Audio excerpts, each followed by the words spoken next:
saya Sania Dewi Kusumaningrum dengan NIM 21112400023, kelas 2A PGMI, Program Studi Pendidikan Guru Madrasah Ibtidaiyah, Universitas Fatmawati Soekarno Bengkulu. Baiklah, sebelumnya di sini saya akan mempresentasikan mengenai peserta didik dalam pendidikan Islam untuk memenuhi ujian akhir semester dengan mata kuliah Ilmu Pendidikan Islam dengan dosen pengampu Ibu Dr. Basinun SAG MPD. Teman-teman, langsung saja kita ke materinya, yaitu pengertian peserta didik, pendidikan, dan Islam. Nah, apa teman-teman tahu apa itu pengertiannya? Baiklah, kita langsung saja. Peserta didik adalah orang yang memerlukan pengetahuan, ilmu, bimbingan, dan pengarahan. Dalam Islam, peserta didik adalah setiap manusia yang sepanjang hidupnya selalu berada dalam perkembangan. Jadi, peserta didik bukan hanya anak-anak yang sedang dalam masa pengasuhan dan pengasuhan orang tuanya saja, bukan pula anak-anak dalam usia sekolah. Pengertian siswa atau peserta didik menurut Ketentuan Umum Undang-Undang Republik Indonesia Nomor 20 Tahun 2003 tentang Sistem Pendidikan Nasional adalah anggota masyarakat yang berusaha mengembangkan potensi diri melalui proses pembelajaran yang tersedia pada jalur, jenjang, dan jenis pendidikan tertentu. Berikut ini akan diuraikan pengertian peserta didik dari sudut pandang pendidikan Islam, yaitu yang pertama yaitu muta'alim. Muta'alim adalah orang yang sedang diajar atau orang yang sedang belajar. Yang kedua yaitu mutarabbi. Mutarabbi adalah orang yang dididik dan orang yang diasuh dan orang yang dipelihara. Yang ketiga yaitu muta'adib. Muta'adib adalah orang yang diberi tata cara sopan santun atau orang yang dididik untuk menjadi orang yang baik dan berbudi. Pengertian pendidikan menurut Kamus Bahasa Indonesia, kata pendidikan berasal dari kata didik dan mendapat imbuhan pe dan akhiran an. Maka kata ini memiliki proses atau cara untuk perbuatan mendidik. Secara bahasa, pendidikan adalah proses pengubahan sikap dan tata laku seseorang atau kelompok orang dalam usaha mendewasakan manusia melalui upaya pengajaran dan pelatihan. Ada pula pengertian Islam. Islam menurut kata yang berasal dari bahasa Arab, yaitu salama, berarti selamat, damai, dan sentosa. Asal kata itu dibentuk dari kata aslama, islaman, yuslimu, yang artinya memelihara dalam keadaan sentosa, yang artinya juga menyerahkan diri, patuh, tunduk, dan taat. Untuk itu, secara antropologis, kata Islam telah tergambarkan kodrat manusia sebagai makhluk yang patuh dan tunduk pada Tuhan. Adapun secara istilah, teman-teman, Islam adalah nama bagi agama di mana ajaran-ajarannya merupakan wahyu Tuhan melalui Rasul kepada manusia. Jadi dapat kita simpulkan, peserta didik dalam pendidikan Islam adalah individu yang sedang berkembang, baik secara fisik maupun psikologis dan religius dalam meraungi kehidupan di dunia dan di akhirat kelak. Nah, di definisi ini memberi arti bahwa peserta didik merupakan individu yang belum dewasa, yang karenanya memerlukan orang lain untuk menjadikan dirinya dewasa. Adapun pula aspek-aspek peserta didik, teman-teman. Yang pertama yaitu potensi peserta didik yang harus diaktualisasikan, yaitu hidayah wujdaniyah, yaitu potensi yang berwujud insting atau naluri yang melekat dan langsung berfungsi pada saat manusia dilahirkan di muka bumi ini. Yang kedua yaitu hidayah hissiyah, yaitu potensi berupa kemampuan indrawi sebagai penyempurnaan hidayah pertama. Yang ketiga, hidayah akliyah, yaitu potensi akal sebagai penyempurnaan dari kedua hidayah yang di atas tadi, sehingga memiliki kemampuan berpikir dan berkreasi menemukan ilmu pengetahuan. Yang keempat, hidayah diniyah, yaitu petunjuk agama berupa keterangan tentang hal-hal yang menyangkut keyakinan dan aturan perbuatan yang tertulis dalam Al-Quran dan Sunnah. Yang kelima, hidayah taufiq, yaitu hidayah khusus yang diharapkan diberikan Allah petunjuk yang lurus berupa hidayah dan taufik agar manusia selalu berada dalam lindungan Allah. Nah, adapun juga yang kedua, kebutuhan peserta didik, baik kebutuhan jasmani primer seperti makanan, minum dan sebagainya. Ada juga kebutuhan rohani sekunder yang meliputi kebutuhan kasih sayang, akan rasa nyaman, akan rasa harga diri, rasa bebas, sukses, dan kebutuhan akan sesuatu kekuatan pembimbingannya. Selanjutnya yaitu materi tentang kebutuhan-kebutuhan peserta didik. Adapun menurut Rama Yulis ada 8 kebutuhan peserta didik yang harus dipenuhi. Yang pertama, kebutuhan fisik. Nah, kebutuhan fisik merupakan kebutuhan yang berhubungan dengan kondisi tubuh seperti pangan, sandang, dan papan. Yang kedua yaitu kebutuhan sosial. Kebutuhan sosial merupakan kebutuhan akan saling berinteraksi antara manusia yang satu dengan yang lain. Karena dalam kehidupan bermasyarakat tak terlepas dari hubungan antar manusia yang saling timbal balik. Yang ketiga yaitu kebutuhan untuk mendapatkan status dalam proses kebutuhan. Kebutuhan ini biasanya seorang peserta didik ingin menjadi orang yang dapat dibanggakan atau dapat menjadi seseorang yang benar-benar berguna dan dapat berbaur secara sempurna di dalam sebuah lingkungan masyarakat. Yang keempat, kebutuhan mandiri. Nah, kebutuhan mandiri ini pada dasarnya memiliki tujuan utama, yaitu untuk menghindarkan sifat pemberontak pada diri peserta didik, serta menghilangkan rasa tidak puas akan kepercayaan dari orang tua. Yang kelima yaitu kebutuhan untuk berprestasi.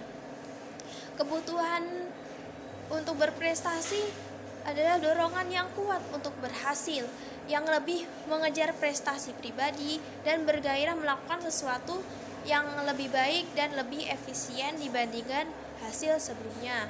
Yang keenam yaitu kebutuhan ingin disayangi dan dicintai. Rasa ingin dicintai dan disayangi, teman-teman, merupakan kebutuhan yang esensial karena dengan terpenuhi ini akan mempengaruhi sikap mental pada peserta didik. Yang ketujuh, kebutuhan untuk curhat, dan yang terakhir yaitu kebutuhan untuk memiliki filsafat hidup. Ada selain kebutuhan peserta didik, ada pula karakter peserta didik, teman-teman. Yang pertama, peserta didik bukan miniatur orang dewasa, ia mempunyai dunia sendiri, sehingga metode belajar mengajar tidak boleh dilaksanakan dengan orang dewasa. Jadi orang dewasa tidak patut mengeksploitasi dunia peserta didik dengan memenuhi segala aturan dan keinginannya. Yang kedua, peserta didik memiliki kebutuhan untuk menuntut pemenuhan kebutuhan itu semaksimal mungkin. Yang ketiga, peserta didik memiliki perbedaan antara individu dengan individu yang lain, baik perbedaan yang disebabkan dari faktor endogen, fitrah maupun eksogen, lingkungan, yang meliputi segi jasmani, inteligensi, sosial, bakat, minat, dan lingkungan yang mempengaruhinya. Yang keempat yaitu peserta didik merupakan subjek dan objek sekaligus dalam pendidikan yang dimungkinkan dapat aktif, kreatif, serta produktif. Yang kelima, peserta didik mengikuti periode-periode perkembangan tertentu dalam mempunyai pola perkembangan serta tempo dan iramanya. Ada pula pun implikasi materi yang sebenarnya, ada pula implikasi dalam pendidikan. Nah, implikasi pendidikan adalah bagaimana proses pendidikan itu dapat disesuaikan dengan pola dan tempo serta irama perkembangan peserta didik. Ada pula sifat-sifat dan kode etik peserta didik dalam pendidikan Islam. sifat-sifat yang patut dan harus dimiliki peserta didik. Teman-teman, yang pertama, belajar dengan niat ibadah. Konsekuensi dari sikap ini, peserta didik akan senantiasa dunia mensucikan diri dengan akhlak al-karimah dalam kehidupan sehari-harinya, serta berupaya meninggalkan watak dan akhlak yang rendah atau tercela. Yang kedua, mengurangi kecenderungan pada kehidupan duniawi, hidup dibandingkan ukhrawi atau sebaliknya. Yang ketiga, bersifat tawadu atau rendah hati. Yang keempat, menjaga pikiran dari berbagai pertentangan yang timbul dari berbagai aliran. Yang kelima, mempelajari ilmu-ilmu yang terpuji, baik ilmu umum maupun agama. Yang keenam, belajar secara bertahap atau berjenjang dengan memulai ide pelajaran yang mudah, konkret, menuju pelajaran yang sulit, abstrak, atau dari ilmu yang fardu ain menuju ilmu yang fardu kifayah. Yang ketujuh, mempelajari suatu ilmu sampai tuntas untuk kemudian beralih pada ilmu yang lainnya. Yang kedelapan, memahami nilai-nilai ilmiah atas ilmu pengetahuan yang dipelajari. Yang kesembilan, memprioritaskan ilmu diniyah sebelum memasuki ilmu duniawi. Yang kesepuluh, mengenal nilai-nilai pragmatis bagi suatu ilmu pengetahuan. Selain itu ada juga materi tentang kode etik peserta didik, yaitu yang pertama, belajar dengan niat ibadah dalam rangka takarub kepada Allah Subhanahu wa taala, sehingga dalam kehidupan sehari-hari peserta didik dituntut untuk mensucikan jiwanya dari akhlak yang rendah dan watak yang tercela. Yang kedua, mengurangi kecenderungan pada duniawi dibandingkan masalah ukrawi. Yang ketiga, bersikap tawadu, rendah hati, dengan cara meninggalkan kepentingan pribadi untuk kepentingan pendidikannya, menjaga pikiran dan pertentangan yang timbul dari berbagai aliran, sehingga ia terfokus dan dapat memperoleh satu kompetensi yang utuh dan mendalam dalam belajar. Yang keempat, yaitu menjaga pikiran dan pertentangan yang timbul dari berbagai aliran, sehingga ia terfokus dan dapat memperoleh satu kompetensi yang utuh dan mendalam dalam belajar. Yang kelima, mempelajari ilmu-ilmu yang mahmudah, baik untuk ukhrawi maupun untuk duniawi, serta meninggalkan ilmu-ilmu yang tercela, mazmumah. Yang keenam, belajar dengan bertahap atau berjenjang, dengan memulai pelajaran yang mudah, konkret menuju pelajaran yang sukar atau abstrak, atau dari ilmu yang fardu ain menuju ilmu yang fardu kifayah. Yang ketujuh, belajar ilmu sampai tuntas untuk kemudian beralih pada ilmu yang lainnya, sehingga peserta didik memiliki spesifikasi ilmu pengetahuan secara mendalam. Yang kedelapan, mengenal nilai-nilai ilmiah atas ilmu pengetahuan yang dipelajari, sehingga mendatangkan objektivitas dalam memandang suatu masalah. Yang kesembilan, memprioritaskan ilmu diniyah yang terkait dengan kewajiban sebagai makhluk Allah Subhanahu wa taala sebelum memasuki ilmu duniawi. Yang ke-10, mengenal nilai-nilai pragmatis bagi suatu ilmu pengetahuan, yaitu ilmu yang bermanfaat, dapat membahagiakan, menyejahterakan, serta memberi keselamatan hidup dunia maupun akhirat.